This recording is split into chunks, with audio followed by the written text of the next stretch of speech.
Alright everyone, it's time to talk about the perpetually offended woke people of society, the cringe fringe, slightly different from social justice warriors in some essences. I could try to explain the nomenclature of leftoid groups, but it's quite in-depth. You can look up the commie joke book that I made, 101 communist jokes, and some of these groups are guffawed about. But anyway, I've concluded something here with regards to people who claim to be triggered, and they do this quite regularly. You'll note them especially on Twitter. Twitter areas of it are just an echo chamber of leftoids, and what happens is, like, if you interact with one of them, the rest of them will all immediately be summoned. It's kind of like a sport to them. I don't think they have anything else to do, and so they just gravitate towards mean tweets all day, and then they pretend to be outraged. The funny part is some of them actually say things that are arguably more politically incorrect than most of the so-called edgy commentary of certainly libertarianism and even elements of the further right. It's kind of strange. Like, half of these people have a fascination with insinuating that people they don't like are gay, but at the same time they'll have the LGBT flag on their username, and it's like, it points. There's a little bit of confusion and cognitive dissonance, I think, among certain id-pol leftoid groups. But here's the thing.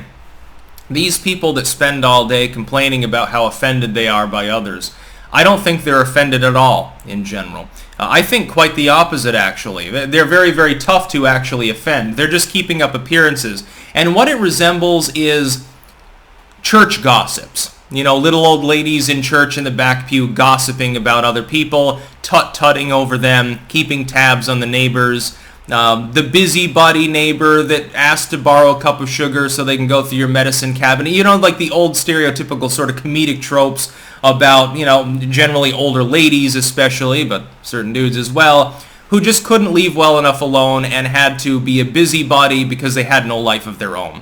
That's really what we see here. You see, basically these people are very bored, and so they get together to be like church gossips. They have more in common with moralistic movements, oddly enough, than anything you could conceive of as being progressive in the general sense it would be used. No, they're moralistic. This is why they also enjoy censorship. This is why they openly applaud it.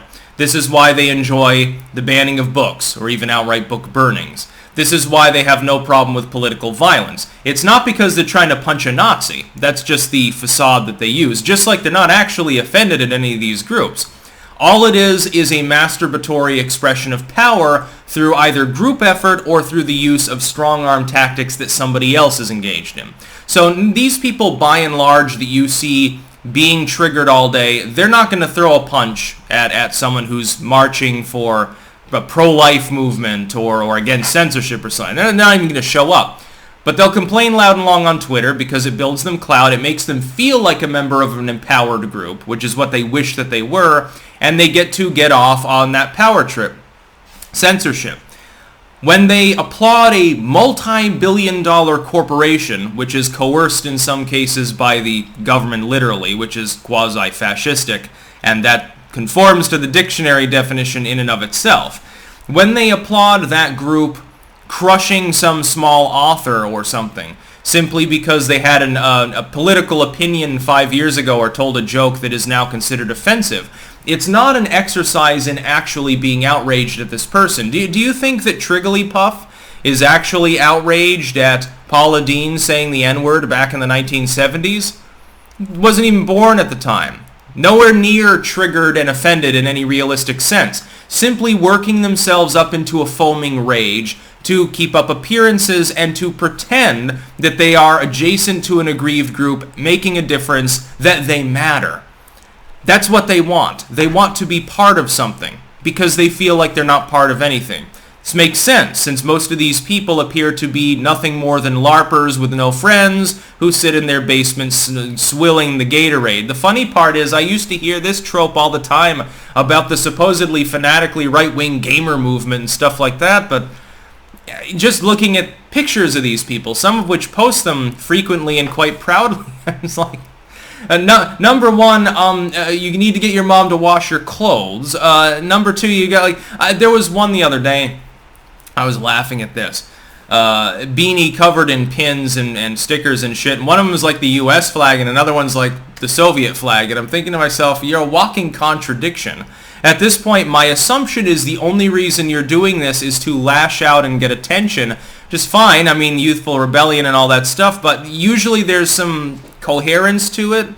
Like, if you look at youthful rebellion a la the punk movement, at least in the early stage, not now that all the punks have sold out, like Rage in Favor of the Machine or Jello Gut Biafra, Jello Spokesman Biafra, all these other fucking morons. If you look at original punk, it's kind of obvious what was being gotten at. There was no contradiction there. It was straight up fuck authority. It's basically attempts to antagonize as the result of this. The goth movement or grunge or any of these other metalheads, any sort of subculture, any sort of the hippies or whatever. A little bit of contradiction maybe with the hippies, so I guess that, overlaps a little bit. But these people that are part of these largely online, because it doesn't really materialize as much in real life, outrage mobs, they're not actually outraged. So don't think of them just as being cringe. Like, I use the term cringe fringe for them because their behavior is cringy.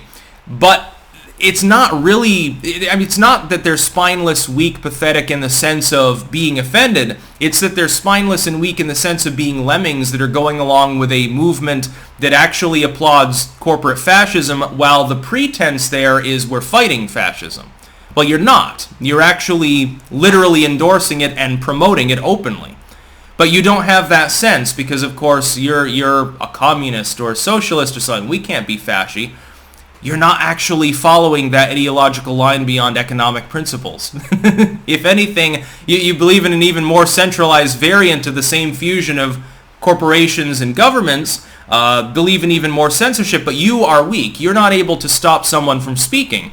So instead you masturbatorily respond to other people that are empowered, like billionaires and shit that you openly condemn at other times, when they do it for you. You think they're acting on your behalf, which is extremely, completely goddamn funny. They're not actually offended by these things.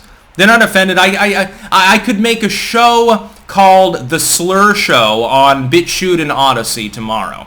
And it's nothing but me telling racist jokes. And they wouldn't actually be offended by this. Secretly, half of them would probably find the idea funny because at some point it becomes self-satirical.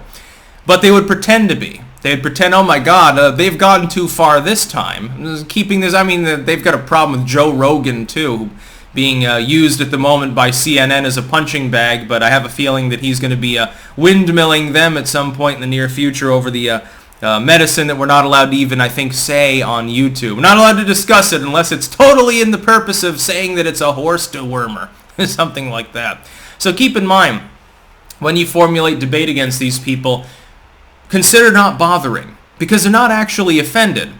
Not even remotely. Half the time they find the racist and sexist stuff that they're interacting with hilarious. They're just pretending.